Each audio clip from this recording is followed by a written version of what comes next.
नमस्कार।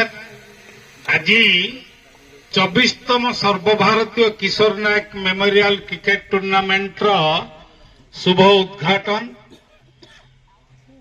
यही पवित्र लग्न रे यही पवित्र मुहूर्त रे आम ए टूर्नामेंट को आज उद्घाटन करने आम गहन रे उपस्थित थिले आमर लोकप्रिय सांसद श्रीजुक्त अभिमन्यु सेठी महोदय एवं आमर अति आपणार जिलापाल श्रीजुक्त दिलीप कुमार राउतराय महोदय आम टूर्नामेंट कमिटीर सभापति संपादक एवं समस्त कार्यकर्ता एवं आज खेलर जो माने खेल परिचालना करिवे दुई अंपायर एवं उपस्थित थिले आमर आजिर जो प्रतिद्वंदी दुई दल से आसी उपस्थित हो जाइछंती।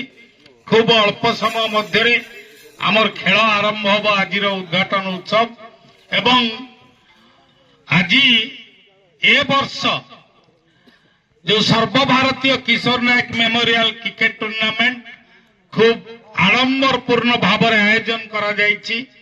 जो जो दल ए प्रतियोगिता रे भाग नहीं सर्वभारतीय स्तर रे ख्याति अर्जन करथिबा समस्त खेलाड़ी एटिरे जोग देबार आमे आशा रखिछु।